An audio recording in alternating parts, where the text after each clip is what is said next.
Welcome to the Sacred Child Summit. I'm your host, Kathleen Sherrick, and I couldn't be more excited than to introduce you to the guest that we have today, Dr. Gladys McGarey. And Dr. Gladys, I have to say right up front, you and I have these conversations and that can go on for such a long time, but I want to say happy birthday to you because as of the airing of this video, Dr. Gladys has celebrated her 101st birthday. Congratulations. Thank you. Thank you. I'm so honored. Well, we are the ones who are honored, my dear Gladys. And I struggled a little bit because how do I fit 101 years into a 2-minute introduction? I don't think it's possible. I don't think it's possible. So I'm going to start to introduce our guests a little bit to who you are and kind of the things that you've done in life. And then we'll have a little fun conversation about children and sacred birthing and all kinds of things. Wonderful. Dr. Gladys is considered the mother of holistic medicine. She was a co-founder of the American Holistic Medical Association. She pioneered having dads in the delivery rooms when they were called delivery rooms and not birthing centers and all. She co-founded the Academy of Parapsychology and Medicine in 1970. She was among the first to teach and practice acupuncture medically in the US and held the first medical symposium on acupuncture. She was an early supporter of the International Academy of Clinical Hypnosis that actually began in her and her husband's living room. She created the only ARE clinic, which is the Association for Research and Enlightenment, that was based on the work of the sleeping prophet, Edgar Cayce. She founded the Gladys Taylor McGarey Medical Foundation in 1989, 1990, something like that, and it is now named the Foundation for Living Medicine. She traveled with a team to Afghanistan in 2005 at the ripe young age of 85, right, Dr. Gladys? Yeah. To help bridge, to help teach the safer birthing practices to the Afghani women. And as I understand it, the mortality rates have been cut in half because they're still implementing the program that you helped set up there. And she created a medical task force of integrative practitioners, physicians, and nurses that met annually, over 100 people annually, or every other year. I know that was happening for a very long time to help change the medical model in the United States. She continues to work to refine and redefine what medicine is. And we're going to get into some of this. She is the published author of 5 books, and she's got her 6th one coming out in 2022.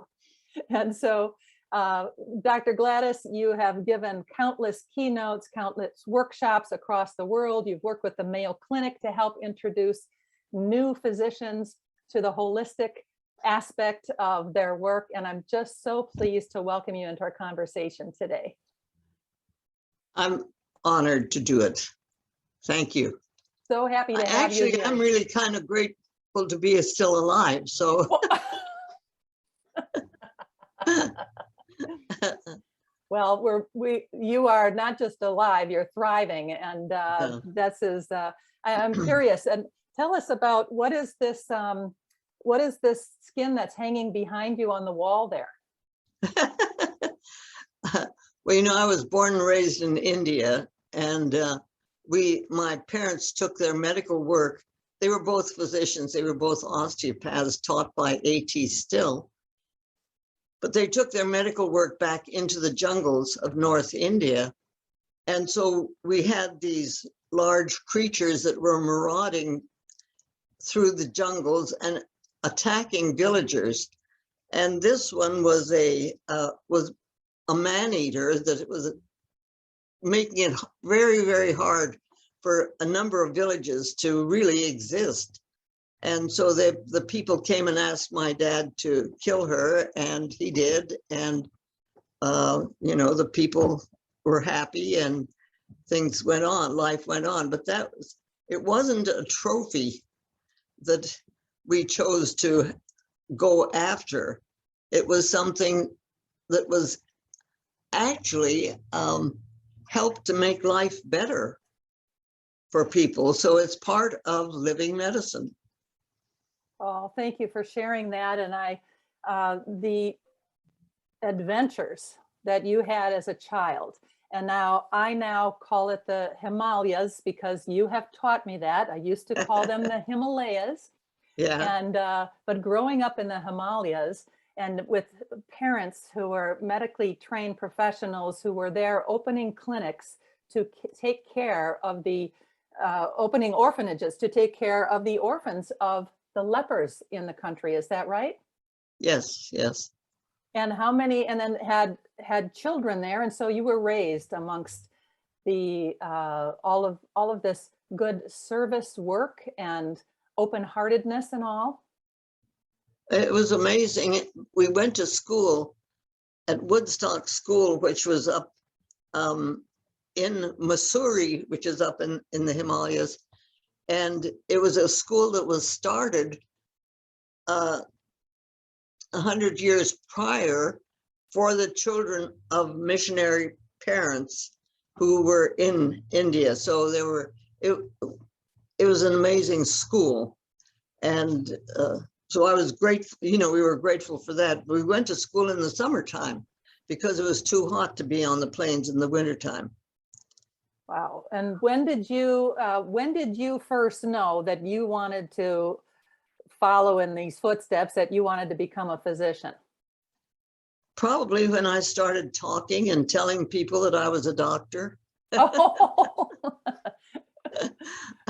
I know that I was 2 years old, but then my daughter did the same thing, Helene, my daughter Helene, and my granddaughter Betsy did the same thing. I mean, it was just something we came in to do. And well, that is very amazing because it really does relate entirely to our topic about the sacredness here and the sacred journey. And so children bring us stories, don't they? Oh, yes. They bring life to the life, and love become active because of stories.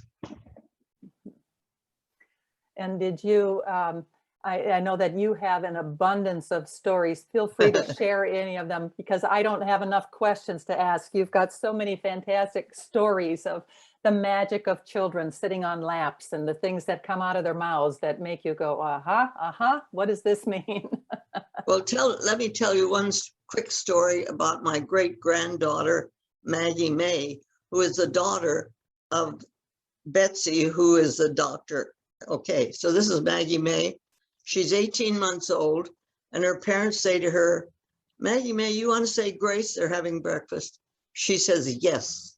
She closes her eyes and folds her hands, and she says, God is.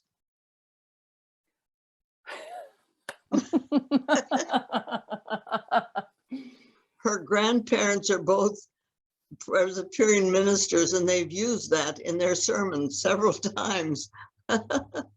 Out of the mouths of babes, I guess. Yes, definitely out of the mouths of babes. You have had a passion your entire life for the birthing process. Oh, yeah. And so, between your work with the Afghani women, when you were this young 85 and you're now a young 101, what was that Afghani experience like, and what caused you to go over there? Well, my second brother, Carl, graduated from Harvard, and he was a physician and started at Johns Hopkins, the international program, and so on. So anyway, this is my brother Carl, and he started Future Generations, which is now a worldwide organization working with different aspects of medicine. But in that time, in 85, the World Health Organization could not understand why the Afghani women's maternal death rate was higher than any place else in the world. And so my brother, I was just ready to retire from actively practicing medicine. And I always said I wasn't going to retire until I had something to retire to. So he offered me the opportunity to go to Afghanistan and see if we could find out what was going on. The idea being that I, as a woman, could go into the villages and have a workshop where we could bring the women together and hear their stories, because maybe we could find out if somebody ever actually listened to the stories that these women had to tell. And so that's what I was given the opportunity to do. And we rented this house that was as big as my living room and with a dirt floor. And we invited 10 women out of each, we had 2 women out of 10 villages to come and spend a week with us. We thought we could get a good bit of information. And when we arrived at the house, there were 50 women there instead of 30. And so we had to send 20 of them back, but we kept the others. And these, in order to have these women come, we had to work with their husbands. And Dr. Shukriya Hassan was the Afghani woman physician who was working with me and translating, and she was part of Future Generations. So the men of the villages said, no, you can't, our women can't go do this, until Dr. Shukriya said to them, the women we're looking for are your mothers-in-law. Okay, that they would let us have. Well, they were the women we were looking for because we wanted the women who'd had the babies and who'd had life story. So we got these women, and some of them had toddlers with them. One of them was pregnant and ready to have her baby. And so we met there, we ate there, we slept there, and we heard their stories. My nephew, of course, was not allowed to be part of this, but we created a matrix for each woman where we started with every pregnancy that she had had, whether it was 13 pregnancies or what, and she could tell us the story of each pregnancy. We recorded it in this matrix for each woman, and then Christopher would take it and put it, we'd get it, pass it on to him, and he'd put it on the computer and so on. So we had a way of really following these stories that these women were telling.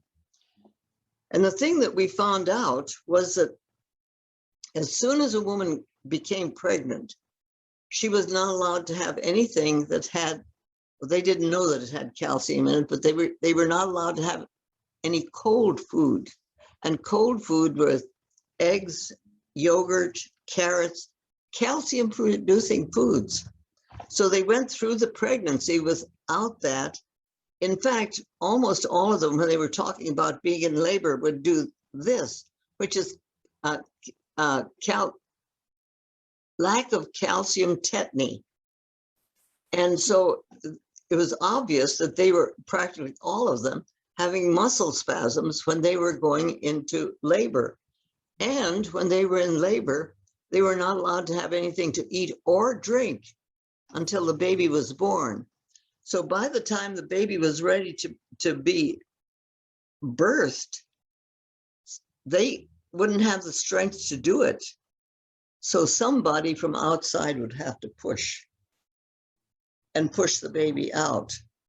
So we had the ruptured bladders, you had the fistulae, everything bad that you can think of would happen. And the babies died and the mothers died. And so it was something that they knew how they got pregnant, but they didn't know what was going on inside. That was some kind of magic. And they had no information about that. So there was a little blackboard on the wall there. I used that and a piece of chalk. And I started explaining to them what pregnancy was and how it happened and all of this. Well, they knew how it happened, but they didn't know then from what went on. So I explained to them that the sperm was deposited in the vagina, and the sperm traveled up the vagina into the uterus. But at the same time, there's an egg that's created and it's coming down, and they meet in the, the whole beautiful story of conception. And one woman says to me, "How many sperm?" And I said, "Millions." And she said, "How many eggs?" I said, "One. And that egg gets to choose which sperm it wants." And these women put their shoulders back and sat up straight. I mean, for the first time, I suppose, I don't know, but now they have some idea of how their life is connected with the whole divine process. And the baby that's coming in is something that they had some amazing way of dealing with. So it was, they got it. These women were wonderful. They understood what I was talking about. I asked them, why in the world, I said, when your husbands go out to work with their yak and all of that, do you let them eat before they go? And they said, "Oh, sure, we feed them, I said, well, you're doing the hardest work that any human being does in a lifetime, and that's give birth to another human being, and you tell yourself you can't have anything to eat?" And one woman said, why do we do that? Another woman said, "Must have been some man told us." But we had the most wonderful relationship of sharing, because they needed to be heard, and they needed to understand why they needed to be heard. And they got it, and they went home and taught and just worked with their other women, and they got it. So the birth rate was cut in half. Now, it was interesting because the public health had been working for a long time, working with young women from the villages, taking them into Kabul, into the city, training them. But when the girls were trained, they didn't want to go back out in the village.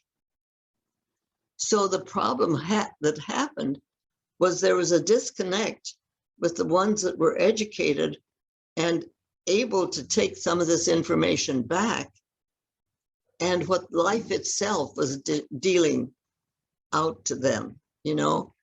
We're so interconnected, and if we don't accept that and put it into context, we're disconnected. And when they were able to begin to understand how important it was, they got it. I mean, these girls got it. And how important that they chose, that the ovum chooses. And it's really important that that we were able to spend some time with them, because this one woman she was due to have her baby. So Shukri and I were trying to figure out, if she went into labor, what we would have in the way of places where we could work and all that kind of stuff. And Shukriya says to me, "Well, what are we going to do about the floor? Because it was a dirt floor." And I said, "Well, we could use a newspaper." I said, when I'm doing home deliveries in the United States, a lot of times if they don't have adequate stuff, I just use a newspaper. The printer's ink creates a nice sterile field. She says, "We can't use the newspapers because we don't have any English newspapers." And I said, "What difference does that make?" She says, "Because every sheet of the Afghani newspaper has a quote from the Quran on it. So that paper is sacred paper, and you would desecrate it if you used it this way. So, you know, unless you spend time with people, enough time with enough people to actually hear what it is, you miss something. You don't And know. so it was such a privilege to have that time with them. And one of the things that you're referring to here is the sacredness of that paper, the sacredness of life itself, and helping educate that this is not just a physical process, but that there's more to it that's happening, this beautiful magic that's happening. And so how do you define sacred? What is sacred after 100 years on the planet? What is sacred? I think it's an individual thing. For me to put into words what I consider sacred is important for me. But the sacredness of life itself is something that is an individual thing. That's why in the process of figuring out what I think my philosophy is, I came up with the 5 L's. The 5 L's of philosophy for life? For living medicine? What I feel living medicine is based upon. Okay. The foundation for living medicine. The first L is life. Without life, you don't have anything. So you have to start with life. But life is like a seed. It's sitting there, it's got shell around it, but it's got all of the energy of the universe within it. It can't do anything unless something happens, some magical thing happens. You can take one of these seeds from the pyramids or from a sarcophagus and plant it, and it will grow, but you have to give it water. But the water is love. So you start with life, but life without love, that isn't going anyplace. But life with love comes alive. It opens itself, and the universe is opened up to it. So love, God is love. Love is the activating force of all of the energy that we work with. So the first one is life. But life and love, if you're going to be active in this world, in this two-dimensional world, can't be separated. The third one is laughter. Laughter without love is cruel, it's cold, it's mean. But with love, it's happiness, it's joy, it's it's the ability to laugh and enjoy each other. It's that joy aspect. The fourth one is labor. Labor without love is drudgery. Oh, I gotta go to work, I've got to do these dishes, too many diapers, all of that. It's just, it's hard. But labor with love is bliss. It's why a singer sings. It's why I'm a physician. It's why you do the work that you do with, it's the thing that makes our life real. Labor, because you have to work at it. You have to learn it. You have to understand it. It's hard work, but boy, is it great, So labor with love is bliss. And the fifth is understanding. Understanding without love is empty sound, but understanding with love is listening. Did I say I got my...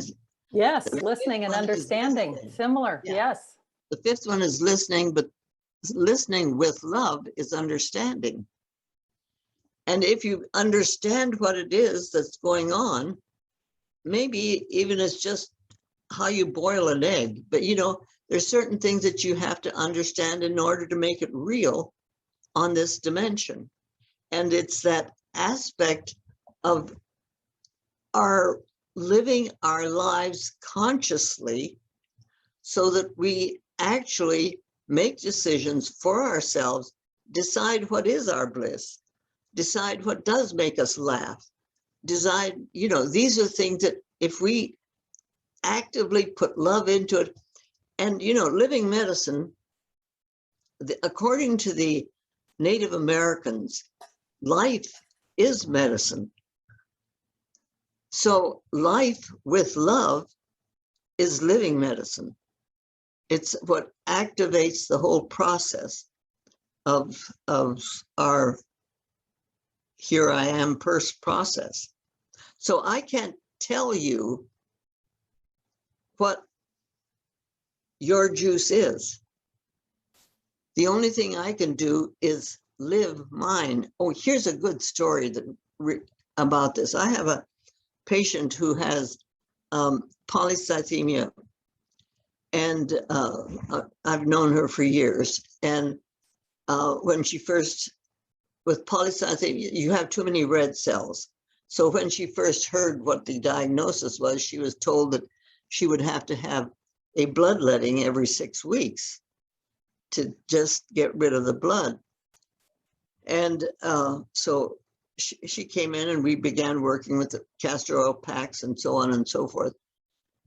But this woman is such a great, I got stories about her, but one of the things that not too long ago, she told me that people ask her about her illness. And she says, well, it's this polycythemia. And they said, well, what is that? Her response is, you know, I don't know much about this illness. All I know is I have to live it. Now, to me, that's the wisdom of the ages. You know, for her, she said that's the doctor's job. They need to know what it is and what's going on. So now she needs to have, last time I saw her, she was needing a bloodletting about every 4 months or something like that. She's been using the castor oil pack, and she's in her 80s now, but all her life she's been a dancer. So she dances a lot. You know, it's the ability to, we can, you know, her joints may creak and all that kind of stuff, but she's got the juice going, and she uses it. You often talk about the juiciness of life, and I just love that term, Dr. Gladys, because Yeah. with and the 5 L's, that's what makes life juicy, right? That's Yeah. what makes life juicy. So Yeah. thank you for sharing that. And I'm wondering, do you believe that babies are conscious? You think they're conscious in utero? You think they have a consciousness before they are conceived? What all is happening here? And with your medical background, but I know you as a deeply spiritual person as well, and they really sometimes are one and the same, aren't they? Yeah. Yeah. Well, of course, the baby is conscious, but when consciousness enters the baby is an individual thing. I think sometimes there's, you know, I've had women tell me stories about having a soul that was around them for years, and finally they became pregnant. And I've had others say that partway along during the pregnancy, they felt the reality that somehow they connected with this soul. Sometimes it was at conception, but sometimes it was later. I had a 16-year-old girl who was pregnant. She wasn't married. And when the baby was born, I looked at this baby, and it was obvious that the soul hadn't entered that baby. It was hovering, it was around, but it hadn't connected, because you know how I don't know if you've experienced this, but if you had any experience with somebody who's unconscious or the soul isn't there, the eyes will tell you that. The eyes are not alive. Well, this baby was like that. And I said to the girl, I said, what's her name? And she said, I don't have a name for her because I don't know that I'm going to keep her. So when I discharged her from the hospital, I asked her to come back in a week. She came back in a week. She still didn't have a name, and the baby was still the same. Everything was going on, everything was working all right, but the eyes weren't alive yet. This went on for 6 weeks. I had her come in every week for 6 weeks. When she came in on the 6th week, she walked in just happily and said, her name is such and such. And I looked at the baby and she was there. You could tell So- with the baby. So what do you think happened? Do you think the name came first, or the name and the I have consciousness no came idea. together? Yeah. But when the mother claimed her motherhood and claimed who this person was, the baby stayed. The baby did not stay, would not have stayed if the mother had given her up, or who knows what would have happened, but would not have stayed in that condition. It's the whole business of during the pregnancy, what's going on as the mother pays attention to what's going on with the baby is aware of everything that mother does. As long as she's, she's part of her. My fingernail knows what's going on in my body, because every cell that I have in my body we're finding out, is a stem cell. And a stem cell, Edgar Cayce said in the 30s, every cell has consciousness. So all of this talk about consciousness is something that we are just beginning to understand something about. And I've had mothers who have come in who were threatening, they were pregnant and they were threatening to abort because they were starting to bleed or something. One woman had 5 miscarriages, and but when they come in like that, I send them home. I can't do it now, but what I was able to, and I was actually working with it, send them home to bed with a castor oil pack, and a castor oil pack without heat, and with their instructions that they're to spend time communicating with that baby, letting the baby know how much you want it, how life is going to be so good when they come, what their brothers and sisters think about, just connect the baby with what's going on in here. And the baby will get it, because the baby is there. They just haven't made that love connection that activates life. The life's already going on, but it hasn't connected. So I had this one woman who had the 5 miscarriages, and she started spotting at about 6 weeks, and I did the routine, had her do the things I suggested.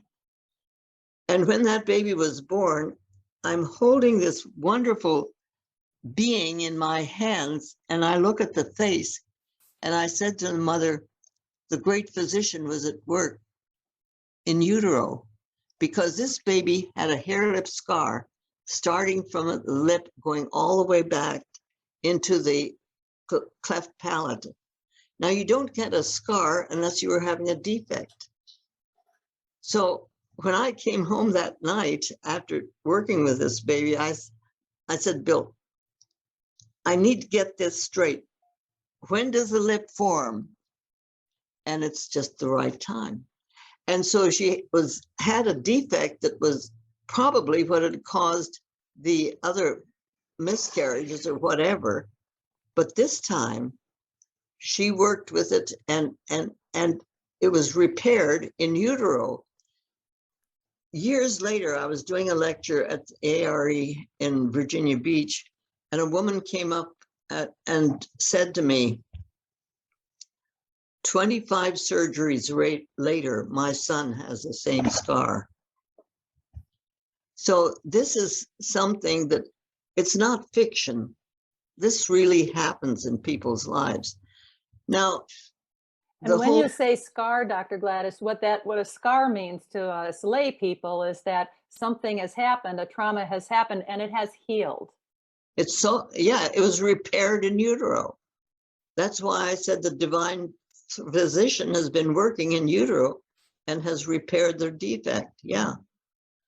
And you know, the whole process of the whole concept of abortion has been so trivialized and so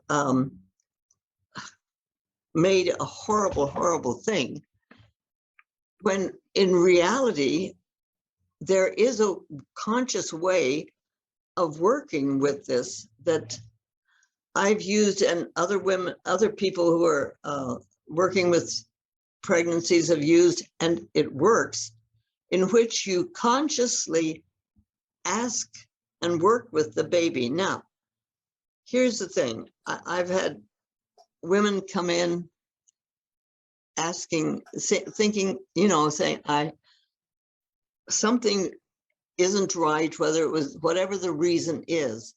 It was not a good time to have a baby. Well, I struggled with this for years when I first got into practice, because I didn't know what I wanted to do about abortions. I really was conflicted about how I was going to help women with abortions. And then I had a 11-year-old, this is when we were practicing in Wellsville, Ohio. 11-year-old girl came into the office with her mother, and she was pregnant by incest from her father. Now, I'm sorry, I just couldn't let that go on. To me, her life would be completely, I don't know how she would handle this. First of all, I don't know that she could have lived through it, but so I facilitated. I didn't do the abortion, but I had her get an abortion. She lived, she married, had children, and had a wonderful, you know, she had a good life after that. But that said to me, there's something else here that I don't understand. But abortion is not just a bad thing. Because I struggled with this myself, and I came up with that. And then after we came here to Wellsville, to Phoenix from Wellsville, I had a woman who, she used to come into my office because she'd have these experiences and her husband thought she was nuts. So she'd had to talk to somebody. Like, for instance, she took a nap one afternoon and the telephone number came into her head.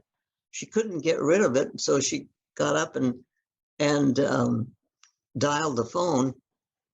And the phone rang at outside of a grocery store in San Diego, and there was a man standing outside of that phone, picked up the phone, and it happened to be somebody that she had gone to high school with, who was in the process of trying to commit suicide. So the reason I tell you that story, this woman was not some flighty person. She was a real woman working with real issues. And one day she came in with her 4-year-old daughter. And she tells me this story. She says, we were just having lunch, so I came in to tell you. The daughter stopped in the middle and she says, last time you weren't my mama was so-and-so, and then her name was so-and-so, and then the kid stops and she says, but that wasn't last time. She says, last time when I was 4 inches long and I was in your tummy, Daddy wasn't ready to marry you yet, but I came back. And I felt like somebody had lifted a huge burden off of me, because I realized what I was hearing was that the baby in utero is conscious enough that if you connect with that baby and you let the baby know that baby can choose. So after that, any woman who came in and said that she was considering an abortion, I asked her, first of all, go home, think about it, and take 2 sheets of paper. One, all the reason why and all the reason why not you should have an abortion. Do some conscious thinking about what this is all, what it is at stake, what you're going, why it is that you're considering an abortion. And then pray about it, however you access your inner self and your inner wisdom, and pray about it and say, well, okay, let's have a dream or do something to get some kind of understanding about what it is that you're working with. And if you decide you're going to have an abortion, then tell the baby why. Tell the baby that you love this baby enough that you're giving it a second chance. Tell it that that this would be a horrible time for everybody. It would, tell it what you need to tell it. Tell it why you're doing this. Let the baby know and say, it's not because I'm angry or upset. It's because I love you that I want you to go. But you could come back, or you can find another mommy, or you can find some other way of coming back into this earth. But right now, it's a terrible time for me. I mean, put your emotions into it. Let the baby know what you're doing. Get some communication going. And time after time, they've aborted spontaneously. I've had it happen. I've had other doctors who have done this, had it happen. I've had midwives work with it and have it happen. Is that the same as a miscarriage? Oh, yeah. Yeah, okay. It is a I miscarriage. understand, yep.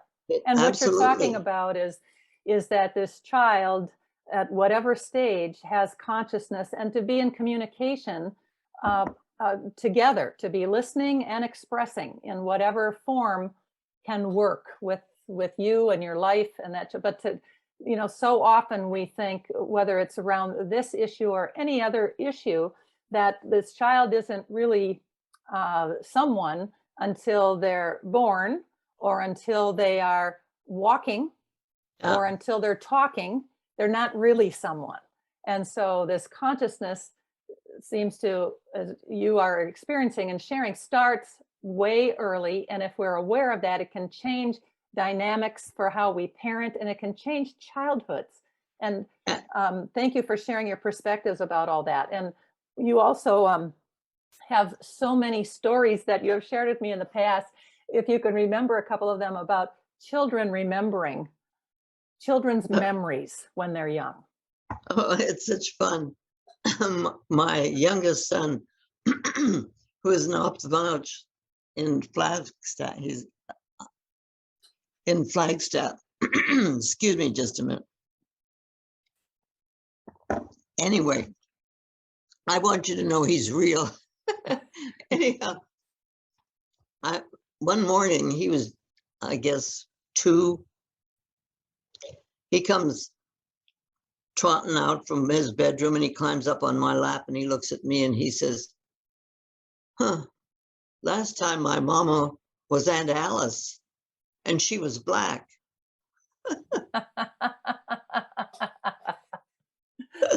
And so when you hear something like that from the mouths of a 2-year-old, a common reaction would be, to dismiss it. How cute. How cute. That's a better reaction. Yeah, we how cute, so much stuff. And my daughter, that's a physician, when she was about that age, Bill and I both are physicians. So one day she looks at me and she says, last time when I was a doctor, I was a daddy doctor, not a mommy doctor. And I said, well, da, da, da. And I see what you say by, we say, oh, how cute. We're kind of it's a way of dismissing it. It's not a Oh, way of saying, absolutely. wow, what is there something behind this? Yeah, yeah. When you hear something like that, what are they saying? What are they really saying? What do you And think we should do with information like that? Because there are children, young children that have all kinds of these stories. They just flip off, right out of their mouths as they're coloring or as they're walking along. And there's so many beautiful stories of young children like that, which tells us that there's way more going on than we think. yeah, record them somehow, either in your memory or write them down. If you have a dream book, write it down and encourage your kids to have dreams, because they'll when they start thinking about things, they can their dreams can tell you not just what they're dreaming about in the future, but they can tell you what they were dreaming about in the past. So And what you're talking about is that dreams have meaning beyond oh, what it appears to be. you can get such amazing guidance from your dreams. Dreams have guided me throughout my life. And do you work with dreams then consciously? Like do Yes, you set intentions and then before you go to sometimes, bed? Mm-hmm. sometimes if I have a decision that needs to be made, um, I'll make a decision and say, okay, is that right? See what I get. If it's a disaster, I'll change my decision and see what I get. But sometimes I just have a dilemma that I don't really know where to go with this, and I'll ask for a dream. So, but sometimes it's just kind of interesting to find out what's going on in the world of my dreams. And And so, Dr. Gladys, if children are dreaming, so what would you suggest? Like in the morning over breakfast, you're asking them about what they dreamt, and I mean, as a novice person, asking something like that might take a dream about a dog chasing their child to be something negative. So the interpretation of a dream, it seems to me, would matter as well. yeah, I suggest there are a lot of books about dreams and symbols and all of that. But every dream is your dream. So no one else can really tell you what it is. But if you dream about your mother-in-law and you've got a good relationship with your mother-in-law, she would be a symbol in your dream. If you dream about somebody who you have a difficult relationship with, that would be a different kind of a symbol in your dream to deal with.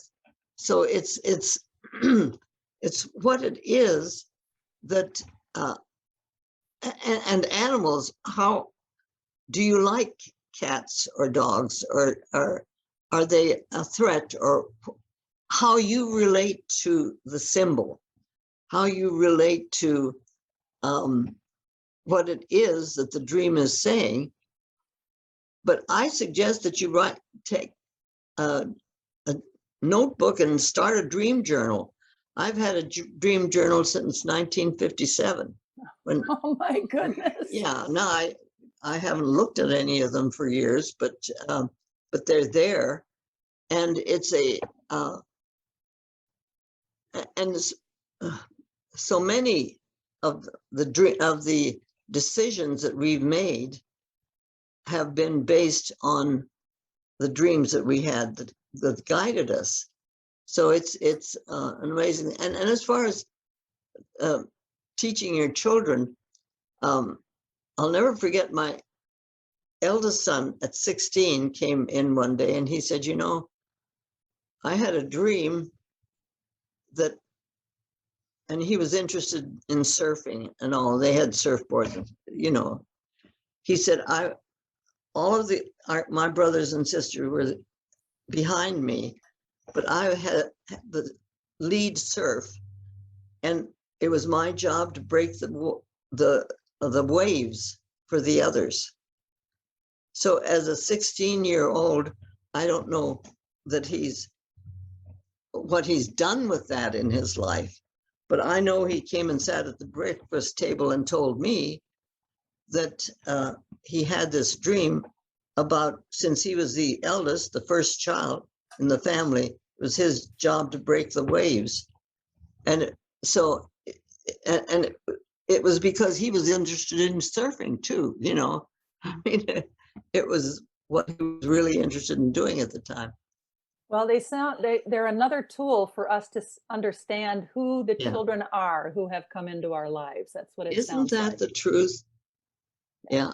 It's wonderful to have these tools, because if we're not listening, if we're not paying attention, we can simply go into automatic mode and be a parent like we have experienced, when maybe we would rather do it a little bit differently.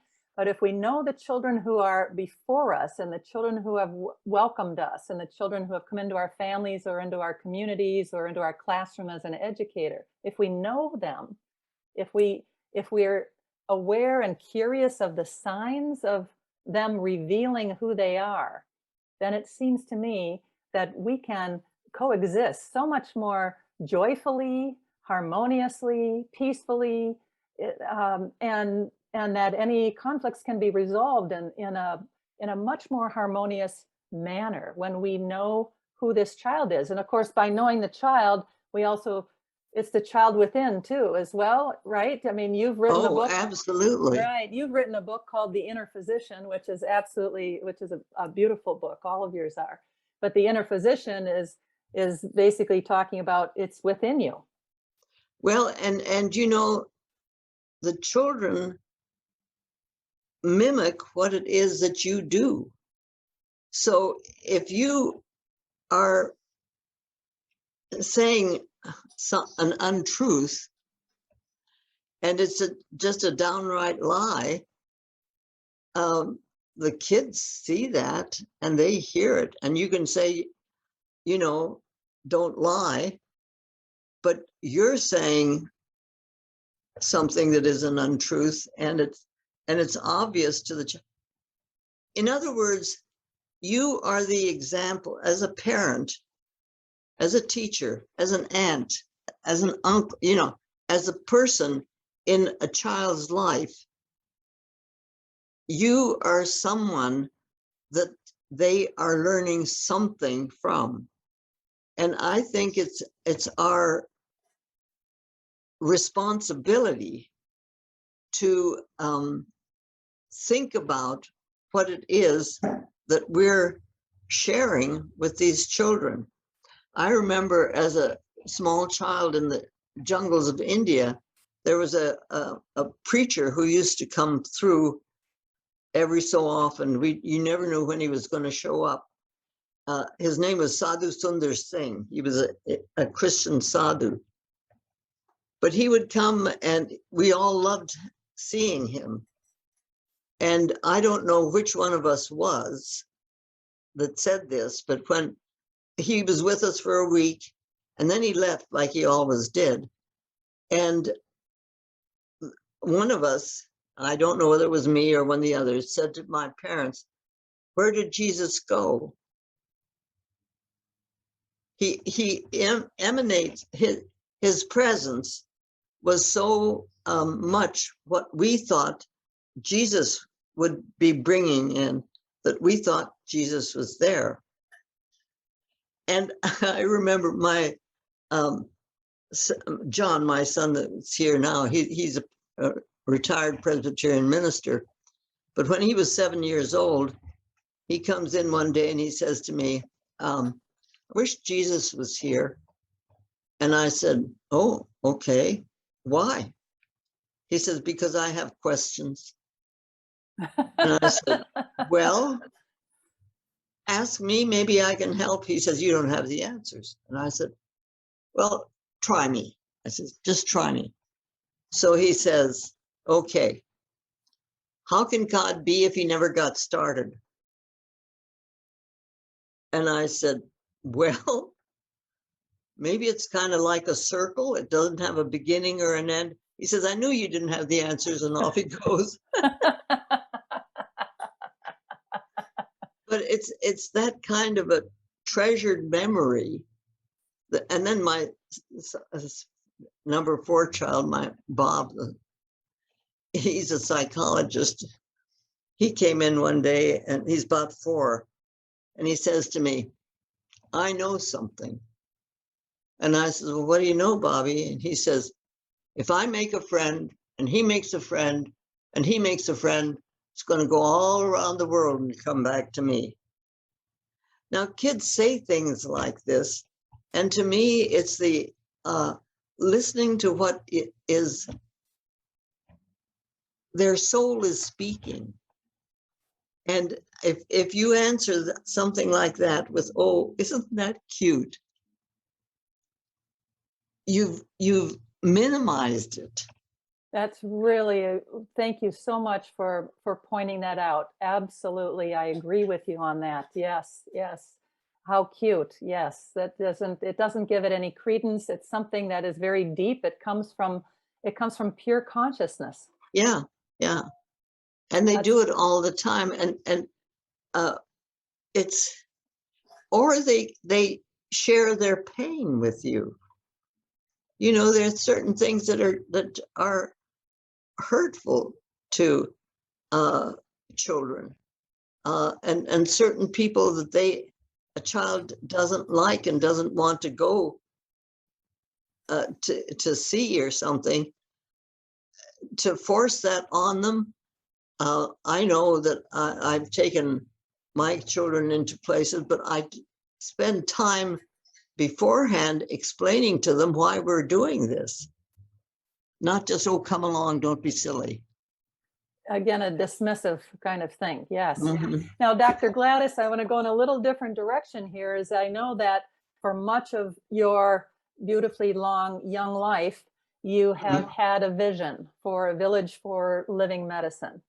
Can you share a little bit about that with us? And I know that people who are interested can find out more information at the end of this video as well. Yeah, well, my latest book, Living Medicine Beyond Holistic, is part of this. But so Living Medicine Beyond Holistic, Living Medicine Beyond, and that's coming out in 2022. Well, no, that's out. You can get it now. Oh, I see. Okay. Yeah, you can. So that's available. But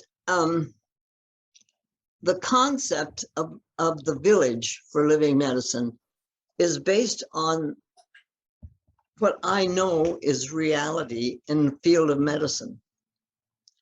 That medicine, the way I was taught it in medical school, and is still being taught a lot, is all about diseases. We were taught how to cure diseases, not the person's disease or not what's happening with the person, not realizing that every disease is different from other people's disease. No 2 cancers are exactly alike, and yet we treat them as they are exactly alike because our whole focus is a war on disease. I started medical school in 1941, and the war started on December 7th in 1941, and all my whole training was about killing. You know, it was a war. We were at war. Everything was at war. Well, our focus on disease is our enemy. And if that's what we're really working with in medicine, then it either has to be killed or shut up or made not causing pain or whatever. It's getting rid of the disease. And what I'm saying about living medicine is that life itself is the medicine, and that life deals with diseases in the way that that understanding allows us to be able to, like I told you, the lady that has polycythemia, she lives it. Franklin Roosevelt didn't ever get rid of his disease. He had post-polio syndrome, and he became president. I'm not saying we want to hang on to them, but there's some illnesses that are just, they're there. It's like I was dyslexic when I found out when I got into school. I'm still dyslexic. Don't ask me to add a column of figures. They switch. Well, in fact, when we started the American Holistic Medical Association, one day there were 10 of us sitting around a table, and we got to talking about one thing or another, and we started talking about dyslexia. And of the 10 of us, 6 of us were severely dyslexic. Isn't And we that looked at each something? other and we said, well, maybe the reason we went into looked for a different way of dealing with medicine is because we have this so-called illness. And I remember walking down the hall of one of our beautiful hospitals here years ago, and thinking, you know, the architecture is beautiful, everything is just so lovely. But this is a temple to disease, to the goddess disease. It's not a temple to the goddess of life. And so the whole concept of living medicine and the village for living medicine is that our focus is not killing disease, not getting rid of pain. Those are sometimes there are things that we need to work with in order that life can go on. But our focus needs to be on life and living it and going with it. And whatever it is that we're dealing with is a personal thing, has a personal message, has to be looked at, and our cells need to understand what it is that we're doing with it. And if we're going to be conscious at all about what our life is, we need to be conscious about what we are looking towards, whether we're looking towards the light or looking back into our own shadow. And for me, I kind of like a visual of being in on a path, like I think I'm on a path and I'm going along, but it's dark all around. The only light I have is the flashlight in my hand, and it's my job to keep the light on the path so that I know what next step to take next. So it's that conscious connection with everything that we do. I mean, not that I'm conscious all the time by any means. I mean, you have to have time when you just play. You got to go offline sometimes. Yeah, you just, you know. So, but the idea being that your direction is towards the light, not towards the darkness. And the darkness is there, we know it, and all of that. But it's not where I choose to dwell. Well, thank you, Dr. Gladys, for all of this wisdom today. And I'm especially grateful for how you have shared such vast experience and been able to tie us into the sacredness of children, because we are all children, no matter what our age. We have this inner child that never grows up. It's who we are. And so no matter what chronological age we are, when we have experiences, it's that thread of consciousness that seems to begin in the womb or earlier. And maybe it is a circle, like you were suggesting to your young son. Maybe there is a circle that goes on and there is not a beginning or an end to consciousness. So is there anything else that you would like to add today to share with our audience? Just that life is good.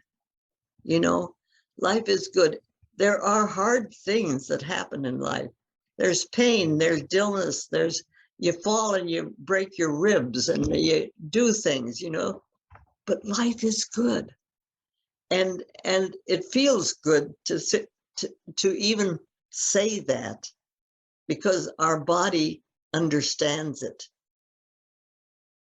So, and just think about it. We all need each other. You know, we're not in this by ourselves. We're in it because we're part of the divine whole. And we may have agreements on other levels of how we Absolutely.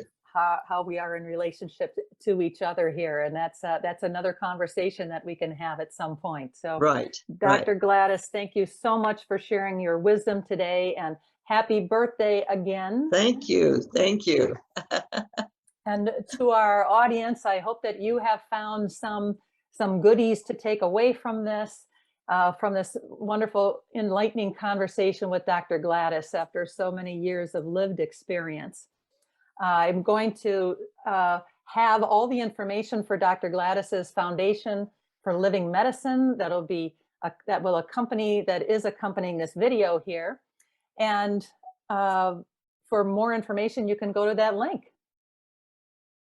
So thank you so much for joining us. Thank you. Thank you.